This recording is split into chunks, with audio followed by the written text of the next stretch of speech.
Hello, everybody. Welcome to Deadlock and Load, episode 13. My name is Cryptic here with Banana Slam Jamma. Appreciate you all. How you doing, Brian? Not too bad. In for a busy week of Dutch only. For people out there, I'm an American who speaks one language. I had my Spanish for 4 years, retained absolutely zero of it. I live in the Netherlands now, so I've got my... I've been doing my Duolingo. I've been doing my prep, but I am immersing myself in a Dutch institute for 5 days straight. I looked at my training regimen. It's like hour class, 20-minute break, hour class, 20-minute break for like 9 hours each day. So looking forward to some headaches, some frustrations, feeling like I'm learning the power of speech once again. So I'm just exhausted thinking about it, but it's also really exciting, and I'm doing it for a purpose that feels like it'll be life-changing. So exciting, busy week coming ahead, a little bit stressed out. That's how I'm feeling right now. How are you feeling going into, everything with life, deadlock, anything? That sounds like a very difficult week. So best of luck. For me, this week should be pretty chill. I don't really have a ton going on. We've got some qualifiers for Dota happening. So I just came off the back end of casting some Dota qualifiers a couple days ago. Today, it depends on how much time I have. I got a lot of stuff I got to do today, but over the next few days, and I think for the rest of the week, actually, all the way until next Sunday, I've got Dota casting stuff going on. So that's gonna be most of my week. But yeah, went and saw Nosferatu last night. That was amazing. Super creepy. Not recommended for children for sure. But great movie. Yeah, if you like that type of stuff. So, but yeah, it's I'm feeling good. I'm happy, having a good time. It's been a good week or so. Yeah, and I mean, we're talking about both of us keeping busy, and I feel like we both talked about in our last episode what we feel like the devs should be busy with in 2025 if they head in the direction of the game that we would personally prefer, and they kind of shed some light on that with an announcement a few days ago. Yeah, they did. And I will say, like, this was, I think, not a shock to us, but maybe to some of the community, because I did see some posts come out immediately being like, oh, this game's dead. Game's dead. Devs are abandoning it. Game's dead. And I'm just like, this is like the best possible thing that could happen. So for those of you who maybe didn't see the announcement, I'm just going to read off exactly what Yoshi said. So it says, as we start 2025, we are going to be adjusting our update schedule to help improve our development process. While it was very helpful for us in the beginning, we found that our fixed 2-week cycle has made it more difficult for us to iterate on certain types of changes internally, as well as sometimes not giving enough time for the changes themselves to settle externally before the next update comes around. Going forward, major patches will no longer be on a fixed schedule. These patches will be larger than before, albeit a little bit more spaced out, and hotfixes will continue to be released as needed. We look forward to fleshing out the game in the new year. And if you guys didn't listen to our episode previously, we talked about this like ad nauseum. This was like pretty much the whole point of the episode is what we hope changes in terms of Valve's like approach to the game, and the update schedule was one of them. What they choose to update was like the big thing, and we're gonna be talking a little bit more about some of these things today. But Brian, your first thoughts reading the message that came from this, what was your kind of idea? My first idea was that there was actually a point in time where they did this in Dota, where they were doing 2 weeks patch notes, and it felt like good at first. There's like, wow, so much new stuff, fresh stuff. And I was somebody who played Dota like 60 hours a week at that time. And so for me, it seemed fine. But a lot of my viewers and a lot of the community were kind of just consistently overwhelmed with, by the time you learn the hero, it's already nerfed or buffed or reworked or something. And I feel like Deadlock was doing the same thing. I kind of mentioned how it was difficult to catch up with like my favorite hero, Haze or Wraith, like consistently changing all the time. And instead of kind of like choosing between something that was familiar to me and then learning a new hero, I'm instead forced to learn something new every 2 weeks. And people just don't always want to be learning, especially in a game that's meant to be fun. Like that's what video games are meant to be at the end of the day. So when I saw this, my impressions were that. And they were the fact that, I really harped on my life feeling like so much of, if I want to do the things that I feel like are valuable, there's a lot of things I have to stop doing to like make space and time and effort and energy for those things that truly matter. And so when people see this and their instinct is like, game's dead, they're giving up on it. It's like, for me, it's like, no, clearly there's just a vibe check that their priorities need to change, because, like, yeah, balancing the game was really important when you had this super sudden influx of players because of the embargo lift, but that's no longer the case anymore. And I feel like the game is stagnating a little bit. So, I feel like this kind of says that too. They're like, we're going to be focusing on more major things that spice up the game. And what was his exact wording? It was fleshing out the game. Yeah, flesh out the game. In the new year. So, yeah, I mean, it's exactly what I would hope for. Like, you know, we had mentioned perhaps there was going to be like a big patch coming out once they got back from break. I'm almost happier to see this. Like, I'm almost happier to see, yeah, so we're done with the maintenance stuff that's consistently, that has to take a lot of time and effort to pay so much close attention to balancing the game and tweaking little things that are already in there, that I just, in my head, I'm like, if they theoretically put in the exact same time and effort into the game and remove that, they have so much time and effort to do all the things that potentially we mentioned in our previous episode. Yeah, I agree. I think this was a overall massive but like positive for the scene. And like there's some people that are just like, my game's not getting updated as much, that means it's not being worked on as much. And it's like, that's just not really the case, especially with a game of this type and with where it is in the development cycle. So I think overall this is a great thing for for Deadlock as a whole. I think it's great for the player base as well. Like you said, not everyone's trying to learn every single game. Like people do want to try and pop in, play it casually here and there, and realizing like, I gotta go and read all these patch notes every time is a little bit difficult. So now, you know, if you haven't played for like a week, you can go in and chances are it's not too different, which will be great. Um, so yeah, I think going forward, really excited for what they're going to be including in their first like big patch, because like they said, you know, major patches aren't on like a fixed schedule, but they are going to contain more. So this could be new heroes, this could be map updates, this could be uh, just general graphical updates as well, like we've talked about. So all those things that we talked about in the last episode, seems like that's kind of the trend in terms of where Valve is taking the game, which is what we wanted. So I mean, you know, I'm not saying that we speak for everybody, but I think this is very good. So I'm happy about this. I think Yoshi, you know, take my power, take my energy, dude. Do what you do best.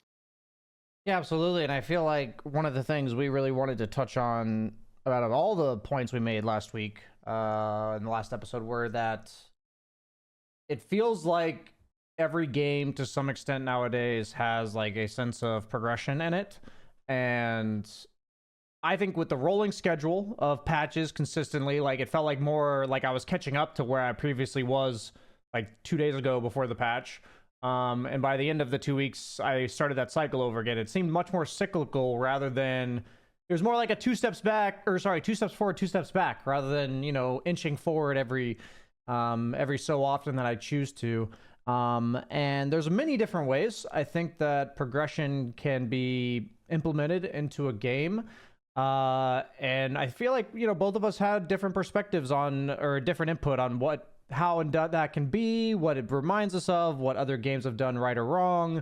And so, yeah, we figured that would be a good topic of today's discussion. And so, you know, did you want to kick us off with your examples of other games, or what comes to mind to you when you think of progression? Sure.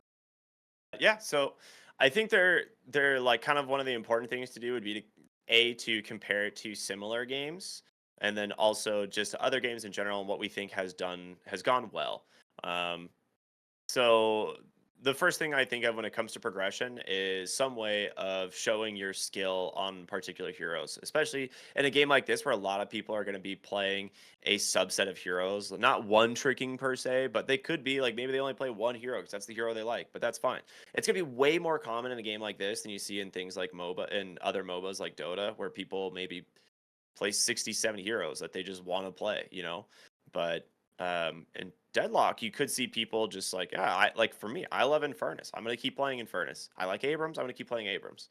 And being able to show like your progress on heroes as you play them and say like, yeah, I have earned rewards, like, and being able to display it in some way in game, whether that means like custom hero borders or cosmetics or what I think would be, this is one thing I think is huge potential, cool ass voice lines from your specific hero in the game, I think is not something we see all that often, but could be really cool in Deadlock, like almost taunting voice lines in a way that your hero says or that you unlock that get added to their voice line pool as you play them.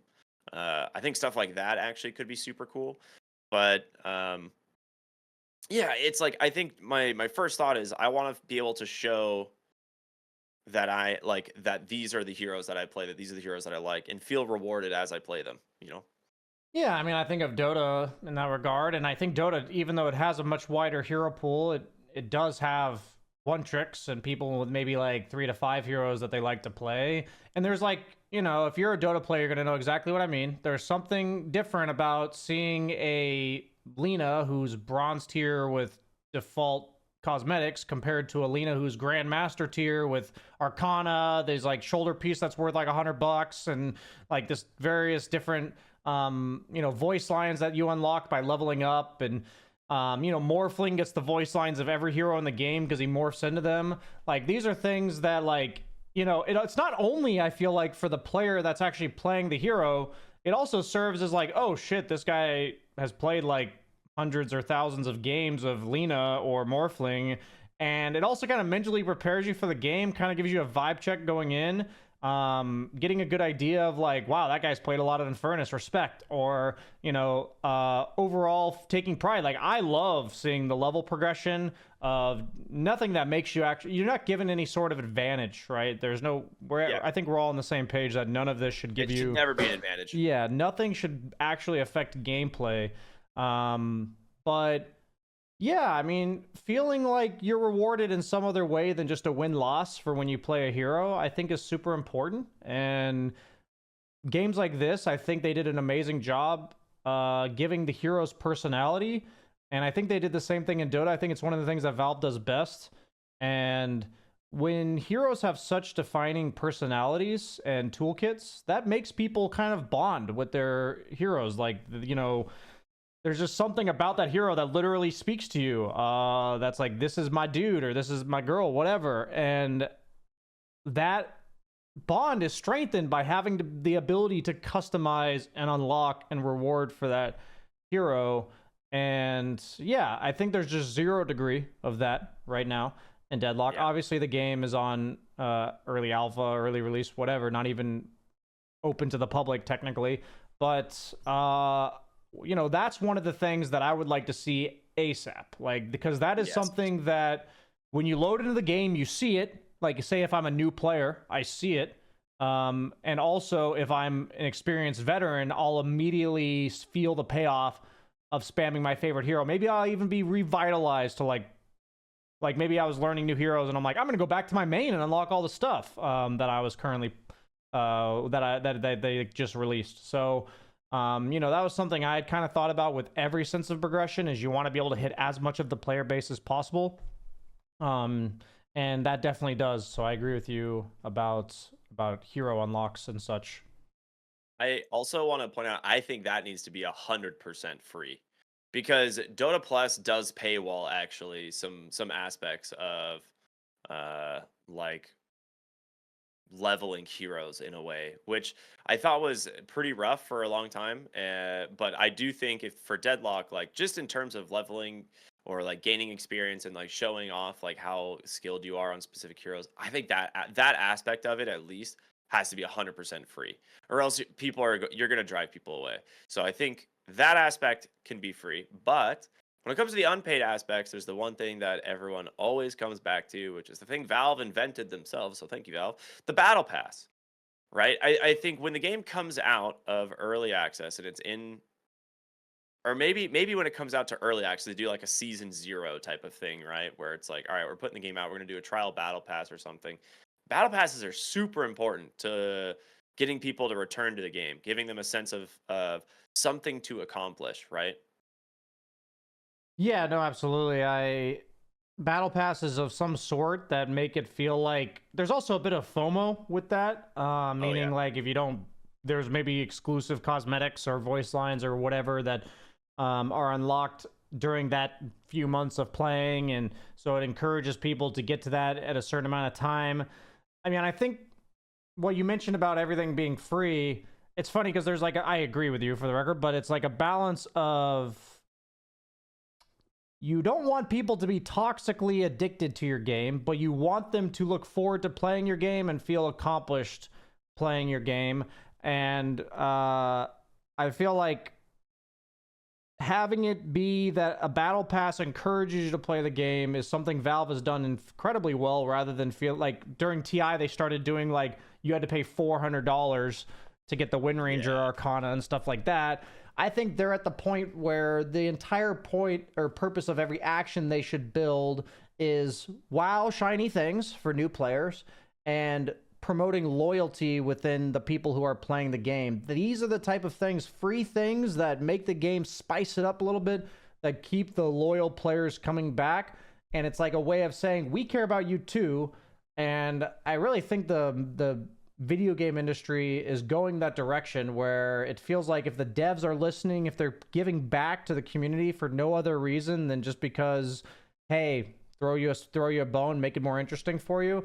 Like that's stuff that I feel like Baldur's Gate and Path of Exile have done fantastically with regards to their communication and things that they allow you to unlock and stuff. So yeah, that for me right now, everything needs to be free. You can definitely monetize it in the future where there's like certain aspects of unlocks and stuff like that. But I think it's fair to say at least 6 months to a year, you're not even considering monetizing any of this stuff. At least I don't think they should.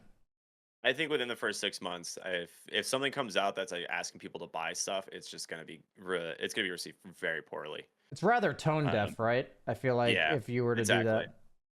And the thing is like Valve has their own ways of the way they approach Battle Pass or like cosmetics in games. Like the one thing I really hope they do not do is go the chest route that CS:GO or CS2 has, because it is so like predatory gambling in a way. Like it's not well received by the majority of people. I think those chests that they have imported to Dota have been unanimously like hated by the community as well. And so I really hope that that's not like a trend for Deadlock, that we don't see that style of unlock come in, and that we go towards more of like a traditional battle pass that we've seen from games like Dota, or even like if we talk about the direct competing game right now, things like Marvel Rivals, their battle pass I think is like $10, has 10 unlockable skins in it. So you're essentially paying like $1 a skin, and like you can gain currency while playing to discount your next battle pass. That's been kind of like the standard that a lot of games have come through in the last like several years. Like Diablo 4's battle passes were built the same way. You know, it's thematic. All the cosmetics and stuff throughout the battle pass are built around a specific theme. And then you have, the ability to reduce your future battle pass purchase. So maybe in the next one's $5 instead of $10 if you completed the first one. So I think stuff like that, like you said, there's a situation of FOMO. There's also the situation of like not being predatory in their practice, but more rewarding and feeling like, hey, we want to make our more loyal players, feel in a way that like we're there to support them rather than we're there to milk them in a way. Yeah, it's funny because what immediately popped in my mind is that the gym I go to in the Netherlands, it costs like €40 a month or something, but every day you go, it takes a euro off of your membership fee. So I feel like that's like very similar. It's like a max of 20 days. Like you can't do it for more than 20, but I think it's like a very similar idea to what you're saying of what video game companies are doing, where it's like you finish this battle pass or whatever, the next one's half off. That's the kind of stuff where it's like, God, I hate companies, not like just gaming related, but period, where they're like, if you're a new customer, we'll give you 9 free things out of 20 or something. And then like after the first week or two, your discounts are gone. You whether like the product or not. It's like, I love the idea of rewarding consistent customers. I love that idea. And I feel like, we've kind of gone the wrong way in a lot of industries. In regards to how they promote getting new customers, and then like almost like reel them in, addict them in some way, and then milk them basically, like you just said. And like fact is, they're only doing it because it works. But I'm not saying that's justified or I agree or anything. But man, would it be such a breath of fresh air to see Valve lean away from all the things you talked about that they did in CS:GO, that they did in Dota. Um, like maybe I'm just a bit overly optimistic, but I would just love to see money not be a concern when they are just making bajillions from Steam sales and everything like this as a company. So that would be so cool if they did something like this. I think it's a pretty cookie cutter proven formula to promote loyalty but also sales at the same time. I'm not saying to just do a charity game, Yeah. but yeah, I absolutely think that having things be behind gambling where you have to spend X amount of money and hope to get lucky, and some people get it within $20 and other people have to spend hundreds. It's like, I remember when I originally played Fortnite that the battle pass had like 100 levels or something, and if you made it to the 100th level you got like a 6 skin, and I was just, and it was purely by playing the game, and I was just like, Yeah. this feels good. Like, this feels good to just be rewarded with 6 skins to be able to play the game. And I literally haven't touched Fortnite in like 4 years, but I officially have like the season 1 level 100 skin, and there's something about that at the time where I was like, that feels cool. I'm like an OG of this game, even though I have no like relation to the game anymore, affiliation. But yeah, I definitely think something like that would be so powerful for Deadlock. And you gotta have to break the tie. I think I mentioned this last week, but like, you have to break the tie of when people are thinking, do I want to play it or not? Like, there's plenty of people who enjoy playing this game who I'm sure go through a similar process that I was going through when I stopped playing party queues because my party queue stack was no longer assembled, where you're like, do I play that game or that game?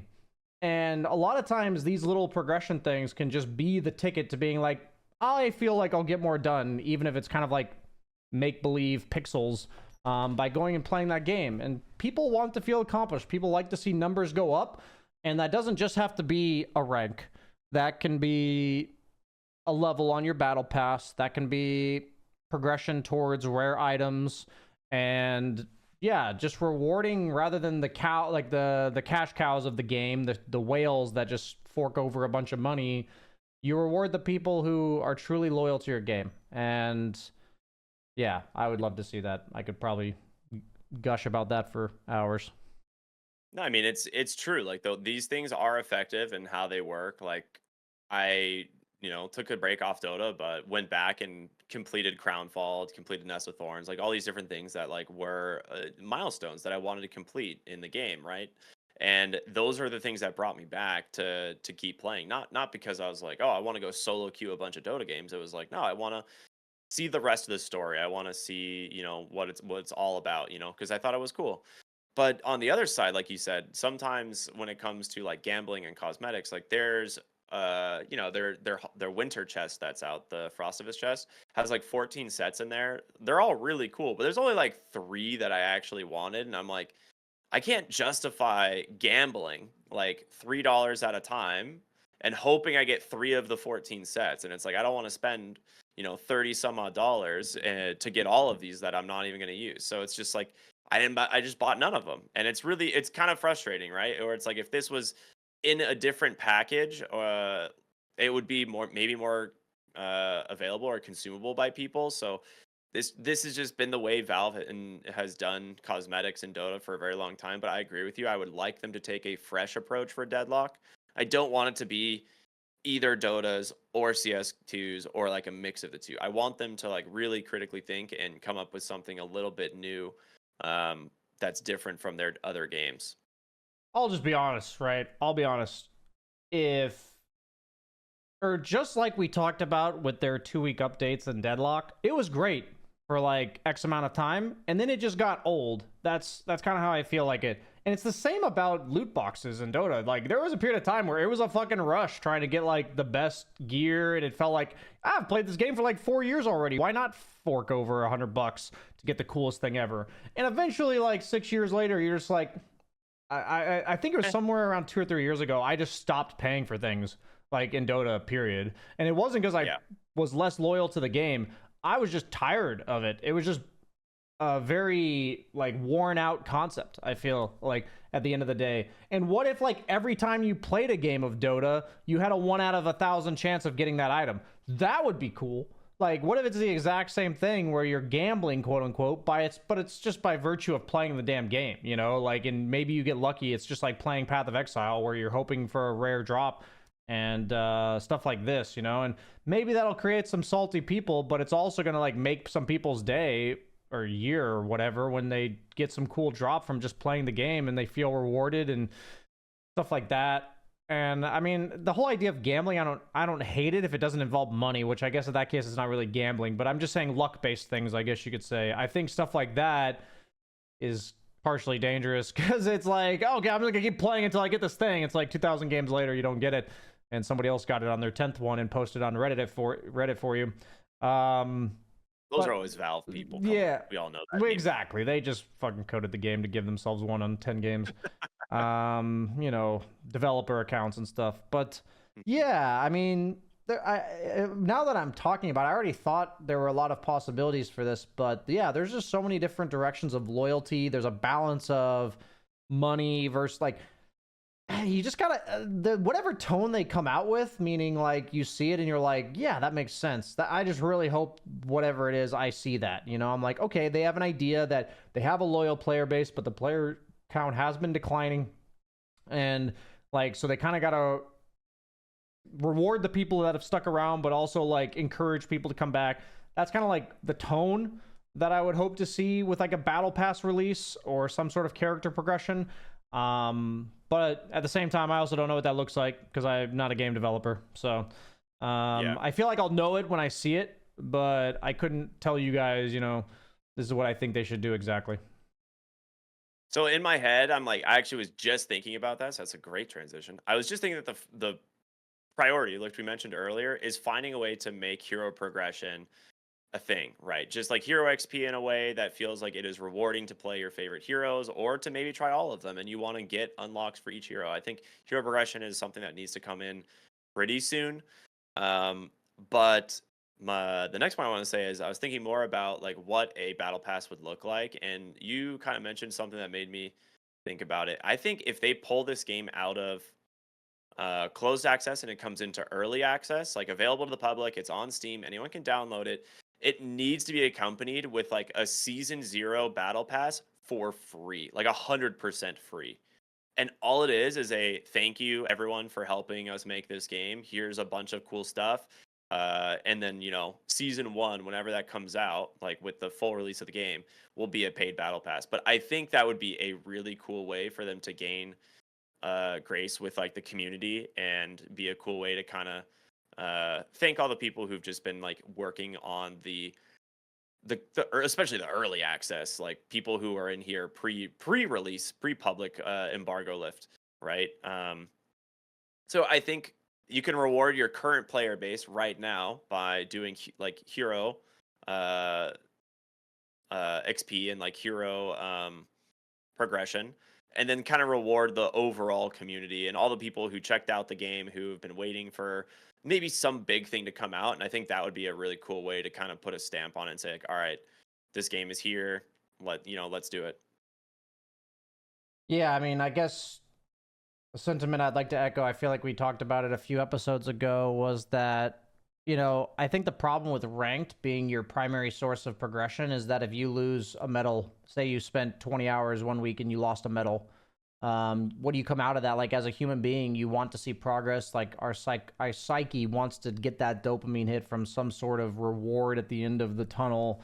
And the problem with ranked being the only version of this is that sometimes that is literally negative dopamine. Like, you are now pissed or frustrated or self-loathing or whatever. And I feel like the importance of progression here is that regardless of result of the game, there's a sense of accomplishment, and not only will that make people want to play the game more, but I think that just makes you happier as a whole. You're less attached to the victory or the loss, and it's more about wanting to play the game for the sake of playing the game.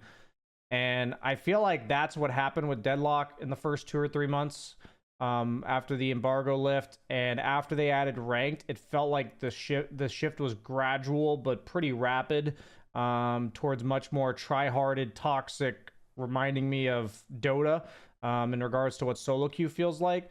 And so I feel like now that I'm thinking about it, progression outside of win-loss is so important for restoring what, that environment that I said I believe, and we talked about it, so you believe as well, made Deadlock the amazing game that it was, and that it still is, but like the environment has shifted drastically, and we can change the environment. I really think the environment can be shifted back towards that because of this. People are less invested in one result because that's not the only result they're getting from the game. And so it's like knowing if I played 20 games a week for 4 weeks straight in Battle Pass 0 Season 0, I'm going to get some really cool limited time skin. What if there's literally one for every hero in the game, and once I reach level 50 on the Battle Pass, I get to choose which hero I get it for? Like, I'm just thinking like that would be so fucking cool. Like, you only get one, but you get to choose the one. Like, that's something that comes to mind where I'm like, that's something you can do with 22 heroes in the game, not 140 like you do in Dota.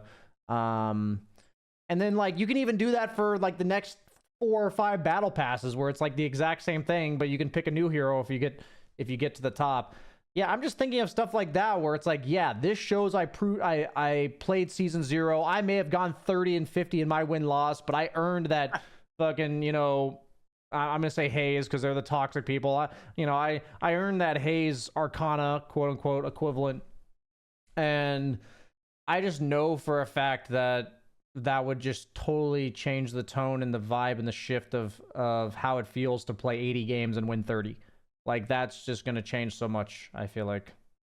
Yeah, we've mentioned, dude, people only care about win-loss right now because there's, like you said, there's nothing else. There's nothing else to care about. Yeah, exactly. It's like people are just despairing over every loss because as humans, we are affected by like the loss more than we are by the follow-up win. Like if you go even in a day, a lot of people are like come out with a negative feeling from the day a lot of time, which is just that's if just you human win nature. 6 games in a row and then lose 2, you're gonna feel bad.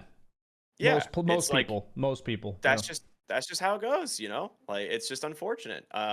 So like having something else that we're moving towards, that we're feeling that sense of progression is a big deal. And so I know we talked a lot about in our last episode, like what's the priority for patching, and getting heroes into the game is a big deal. Like we're hoping to see like at least one hero a month at this point. So we'll keep our fingers crossed. We're still early or halfway through January that there should hopefully be a new hero like fully fleshed out, as you know, using Yoshi's words there in terms of being added to the game. But yeah, I am very optimistic at this point. I do think Valve is like definitely going away from maybe doing like major balances and instead moving towards major content, I think is the way to go. Yeah, I mean, this is just never going to happen, but I'll throw it out there. What if they were to like collab with streamers of the game and actually like encourage content and drops on Twitch and stuff like this for like actually watching the game? Now, that I know is a pipe dream because Valve and advertising might as well live in different universes, but you know, I'm just thinking about the fact that that progression and reward doesn't only have to be from playing the game. Like, that's kind of what actually occurred to me, is just being invested in the scene and the game as a whole by spending time and effort watching the game and interacting with the game, and on forums that are not just within the client itself. I guess that's like one last thing that kind of occurred to me about progression, is that there are endless ways to reward people for being a part of a community and encouraging them to play your game.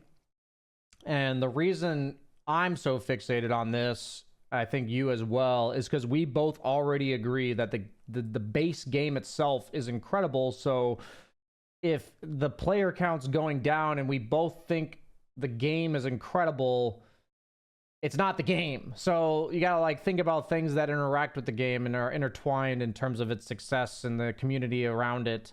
And yeah, right now it does seem like, I think the Season 0 Battle Pass has to be the vibe, like you said earlier, of giving back. Like, hey guys, thanks for helping us test this out. Let's move forward with these cool hats and these cool things that you get to do. And I mean, yeah, I'm just thinking about it. Like, is there gonna, like, right now in the game, like, just act like the game doesn't change for 6 months. Okay. How, other than skill, how does anybody know if I've played this game at all between January and June? Right? Like if nothing changes right now. And there's just something about like knowing I can show I played this game. Like I can show I spent time and effort investing into this game. And other than being able to click heads better than you and maybe knowing the items and shopping a bit faster and all that kind of stuff, like there's no indication that I spent a lot of time playing this game. And that's something where, like, when I'm thinking about, I mean, Path of Exile is the game I'm addicted to right now. When I think about that, that game has it in spades for like, oh, I feel like I've really been rewarded for playing this game. And there's, yeah, there really are so many ways we've already mentioned, and I'm sure there's many more ways to provide that feeling for anyone in the game. And yeah, I think it'll make a sizable difference in terms of the people who have considered playing the game numerous times in the recent past. And also, obviously, the slow but sure people who are dropping off, who whatever broke the tie to send them to another game. I absolutely believe that nobody who stopped playing this game was just like, yeah, this game fucking blows, I'm done. They were all like... Everyone's waiting. Yeah, everyone's kind of waiting, I think. I agree. Everyone's kind of waiting. And so... yeah, that's what I'm hopefully waiting for. Or that's what I'm hoping to be waiting for. Yeah. I kind of like the idea of them incorporating Twitch streamers in their audience at some point. I don't know if they will. I don't think Valve has ever done an integration with Twitch ever in any of their games. Like I don't think Twitch drops has ever existed for any of their games. I think that's a pretty big oversight personally, because a lot like if you can get some of the bigger Twitch streamers to play your game through like a Twitch integration, and then that drives a ton of audience, it can't be understated how important that type of engagement is for the game, and how many people it pulls into, downloading and playing the game for the first time. I mean, I don't want to. I'll just say, I think Marvel Rivals, the only reason it's as popular as it is now is because it doesn't really have much competition. And it's like the big streamers all kind of agreed to just play it because they were like kind of sponsored to play it. And now it's just like this recursive cycle of everyone's just like going to be playing Marvel Rivals until something else comes out, and it works. You can't argue with the results. Like stuff like this actually works. We've seen it with countless games. I mean, you don't even, it's not just with games. Like, I just wonder how many products out there, anything that is entertaining, useful, efficient, that just didn't get the proper marketing, and so nobody knows about them, and even though, I could probably write a million letters to Valve and they never advertise, I do believe that if they make some of the changes we're talking about, or do it in their own way, and do amazing things to make people feel more attached to the game and more progression in the game, there's also just going to be a limited amount of people that even find out that they do it. And that would be tragic. So that's what the advertising and the marketing and the engagement promotions are for. For me, that's kind of like has to come after these other things. But it's kind of what I see, like the inevitable transition if they want it to be smooth. Because I think the game was so amazing that it advertised itself when it initially released the embargo, and I remember being asked, are you sponsored to play this? And I remember hearing other streamers be asked, are you sponsored to play this? And literally everyone was like, no, you think Valve would sponsor me?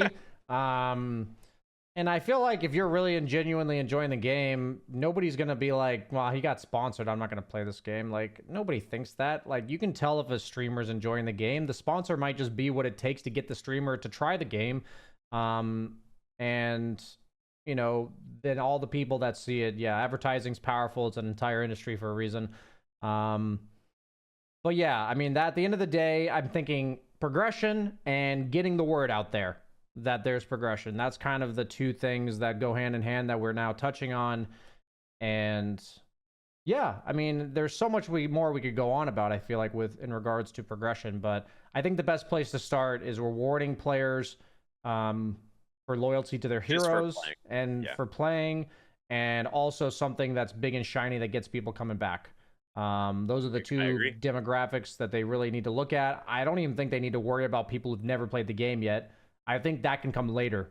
I think that can be like Battle Pass 1. But I think Battle Pass 0, quote unquote, should target that on the demographic of current players and the people who have left and would return.